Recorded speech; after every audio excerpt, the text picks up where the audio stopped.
मैंने 4 तस्वीरें दर्शकों को दिखाई हैं ठीक है। और ये बताने की कोशिश की है जिसको आप गलत व्याख्या बता रहे हैं। ये जो हमला करने गए राहुल आनंद के घर पर 2024 में, उस आदमी का घर जला दिया क्योंकि वो गाता बजाता था। या आपके पास कोई इत्तला हो तो मुझे बताइए कि राहुल आनंद ने किसी को भड़काया तो उसका घर जला दिया, या किसी को बुरा भला कहा तो उसका घर जला दिया।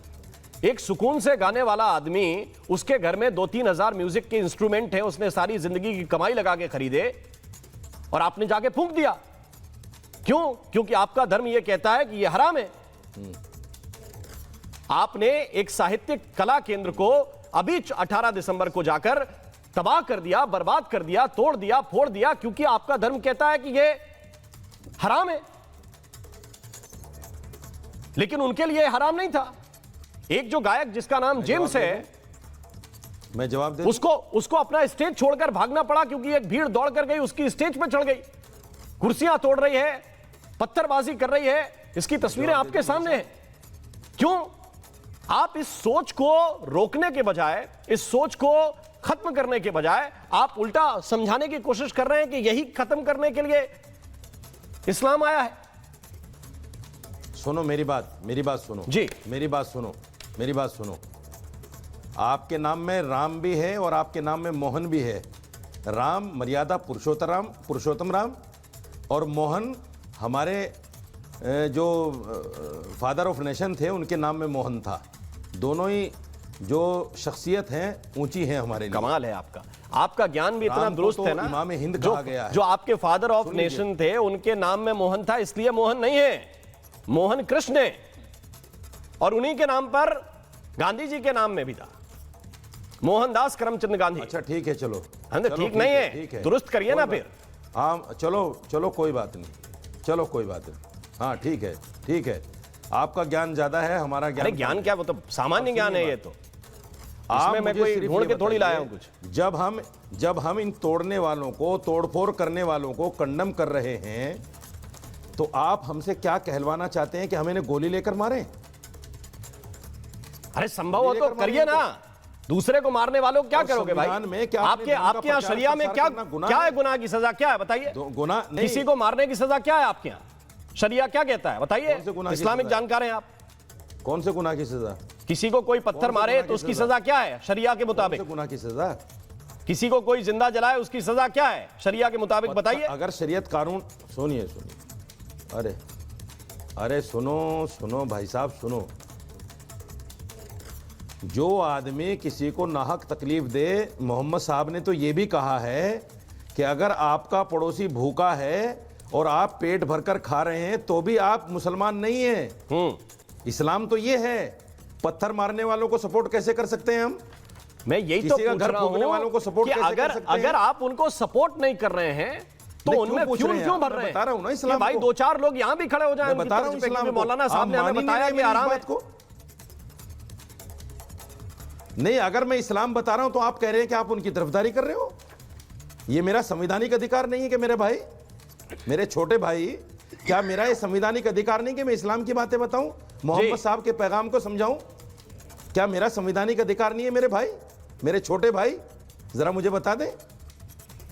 अगर मेरा संविधान ये कहे कि आप इस्लाम को न बताओ, किसका पैगाम लिए? ये कौन सी किताब के पढ़े हुए पैगाम है? कौन सा आर्टिकल है? कौन सी किताब के पैगाम लेके घूम रहे हैं? मुझे इसका आंसर चाहिए। अरे मुझे क्या पता कौन सी किताब के पढ़े हुए हैं। हाँ? आप मोहन नाम को दूसरे नाम के साथ जोड़ रहे हैं, गांधी जी के साथ नहीं जोड़ रहे। मुझे क्या पता कौन सी किताब पढ़ी है आपने? आपने कौन सी किताब पढ़ी है? भाई साहब मुझे क्या पता कौन सी किताब पढ़ी है आपने कौन सी किताब पढ़ी है? क्या आपको यह मालूम है कि मोहन नाम का ओरिजिन गांधी जी के नाम से हुआ? शरीयत पढ़ी, कौन सी किताब पढ़ी है? और इतना कम पढ़े लिखे हैं तो फिर प्लीज बात मत कीजिए धर्म की। मैंने ये नहीं कहा कि आपको ये मालूम नहीं है कि मोहन नाम उनका था। अरे भाई मोहन नाम श्री कृष्ण का है, इसलिए इस देश के हजारों लोगों के नाम के साथ मोहन जुड़ा हुआ है। गांधी जी के नाम के साथ भी इसलिए मोहन जुड़ा हुआ है क्योंकि श्री कृष्ण को फॉलो करते थे, वो हिंदुइज्म को फॉलो करते थे। अरे मैंने ये कहा नहीं, तो फिर आप ये कह रहे हैं कि कौन सी किताब पढ़ी हुई है? इसमें भी मुझे किताब पढ़नी है क्या? कि origin nation of the father के नाम से हुआ है। आपका डिफेंस कमजोर है, तो आप मोहन पे आ रहे हैं, आप गांधी जी पे आ रहे हैं। आप इन कट्टरपंथियों को ये कौन सा लिटरेचर पढ़कर जाते हैं भाई? ये मुझे कोई बताए। मेरे साथ इस वक्त राज मिश्रा जुड़ गए हैं, हिंदू धर्म गुरु हैं, और मेरे साथ मुमताज आलम रिजवी हैं। मैं दोनों को लेकर आना चाहता हूं। राज मिश्रा, मुझे बताइए कि ये कौन सी सोच है? और मौलाना जी कह रहे हैं कि हम तो बताएंगे सबको, ये इस्लाम में लिखा है कि हराम है, हराम है।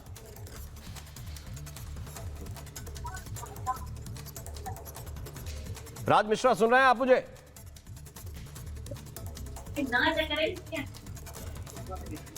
लगता है उन तक आवाज नहीं जा रही, लेकिन मुमताज आलम रिजवी, मैं चाहता हूं कि मैं आपसे भी बात करूं इसी संवाद पे। क्या ये कोई तो रोकेगा, कोई तो समझाएगा, और इस मौके पर यह समझाना चाहिए कि भाई क्या हराम है और क्या नहीं है। खालिस एक लाइन और एक चीज पकड़, मुमताज आलम रिजवी जी को लेके आइए। खालिस एक चीज अगर पकड़ के आप बैठ जाएंगे कि भाई म्यूजिक बजाना हराम है, इस देश के मैं दावा कर सकता हूं हिंदू नहीं, देखिए लाखों मुसलमान उनके इंस्टाग्राम के अकाउंट हैं, वो रोज रील बनाते हैं, उसमें रोज संगीत का इस्तेमाल करते हैं। यहां तक कि इस्लाम के प्रचार के लिए भी अपनी कहीं दोस्त दिखानी हो तो उसमें भी गाना वही लगाते हैं। और आप तो जानते होंगे ये कोई छुपी हुई चीज नहीं है। वो आधे मुसलमान हो जाएंगे, वो सब हराम कर रहे हैं क्या? बहुत बहुत शुक्रिया राम मोहन जी आपका। देखिए, सबसे पहले मैं ये बता दूं, मुझे नहीं पता कि जो इसहाक गोरा साहब हैं उन्होंने किस पस मंज़र में और क्यों वीडियो जारी की है, मुझे नहीं पता क्यों अचानक ये वीडियो सामने आया, वो आप तहकीक कीजिएगा जी। लेकिन मैं एक चीज़ ये कहता हूँ कि पहली बात तो ये कि हम हिंदुस्तानी हैं और हिंदुस्तान जो है वो संविधान से चलता है, बिल्कुल, इसमें कोई दो राय नहीं, ठीक है। और इसी संविधान के आर्टिकल 25 ने ये इजाज़त दी है कि आप अपने मज़हब के बारे में बता सकते हैं। तो अगर दीन इस्लाम में ये है कि नाच गाना हराम है, ठीक है, और उसमें भी कई अलग अलग चीज़ें कि कौन सा कि जिसमें जैसे शराब पी करके और फहाशी अंदाज में और जो फूहड़ पने के साथ जिस तरह से होता है वो जायज़ नहीं है, ठीक है। तो अगर इसमें कोई ये कह रहा है तो इसमें क्या गलत है? ये इस्लाम की मान्यता जो है वो बताई जा रही इधर राम मोहन भाई, ठीक है। जैसे आप अपने चैनल यहाँ पे आर भारत में है, यहाँ के कुछ रूल रेगुलेशन होंगे, तो अगर कोई आपसे पूछेगा तो आप यहीं के बारे में तो बताएंगे कि दूसरे चैनल के बारे में बताएंगे? नहीं बताएंगे, यहाँ के बारे में बताएंगे कि यहाँ के रूल रेगुलेशन क्या है। नंबर 1, प्रेम शुक्ला जी ने जो बात कही, मैं समझता हूँ कि उनकी इस बात से इत्तेफाक है। सिर्फ वहाँ जो नाच गाना है वहीं लोग जो है तोड़ फोड़ नहीं कर रहे हैं, मार नहीं कर रहे हैं। सीरिया में आज जो है एक मस्जिद में भी धमाका कर दिया, वहाँ 8 लोग मारे गए। तो ऐसे दहशतगर्द और आतंकवादियों के खिलाफ बिल्कुल सब खड़े हैं, चाहे वो बांग्लादेश में हो और चाहे वो कहीं भी हो। हम उसके सपोर्टर नहीं रहे कहीं भी। कोई ये भी, और इस पे भी बोलना चाहिए गोरा साहब को, आना चाहिए उनको कि ये भी हराम है जिस तरीके से जा करके लोग तो मुमताज, लेकिन आप उसको गड़बड़ न कीजिए। गड़बड़ नहीं कर रहा हूं, गड़बड़ न कीजिए। अरे भाई, आप किसी के घर में घुसकर, मुझे बताइए, आप किसी के घर में घुसकर इस आधार पर कि आपका धार्मिक बिलीफ है कि म्यूजिक हराम है, आपका धार्मिक बिलीफ है, तो म्यूजिक मत सुनिए। बिल्कुल है ना, बिल्कुल। आप मार नहीं सकते, नहीं आप मार नहीं सकते, आप उस पर हमला नहीं कर सकते। आप दूसरे को रोक, ये भी हराम है, ये भी नाजायज है कि आप जाकर के उसे मारने लगे। क्यों? अगर मान लीजिए इस्लामिक मुल्क भी है, राम मोहन जी मैं क्लियर कर देना चाहता हूं, मान लीजिए इस्लामिक मुल्क भी है और वहां पे एक फरमान हुकूमत ने जारी कर दिया, तो उसमें भी आप मार नहीं सकते किसी को। उसके लिए वहां पे काजी है, वहां पे अदालत है, वहां पे जाएगा, वो बताएगा कि क्या है क्या नहीं है, और उसके बाद जो हुकूमत की सजा होगी होती। कोई मार नहीं सकता। ये जो इस तरह की तस्वीरें इस्लाम की पेश की जा रही हैं, मैं इसको कंडेम करता हूं यहां से, बिल्कुल गलत है। ये भी हराम है कि किसी को जाकर के आप मार दीजिए, बिल्कुल, चाहे वो जहां पे हो, ये गलत है। कुछ लोग जो है लेकिन पेश कर देते हैं सऊदी को, कुछ लोग पता नहीं कहां कहां के पेश कर देते हैं। अरे भाई, मैं एक चीज कहता हूं कि ये दीन जो है ना वो कुरान से चलता है, किसी मुल्क से नहीं चलता है, किसी शख्स से नहीं चलता है। कुरान में म्यूजिक, शराब और इस तरह के तमाम जो काम है वो अगर हराम है तो हराम है।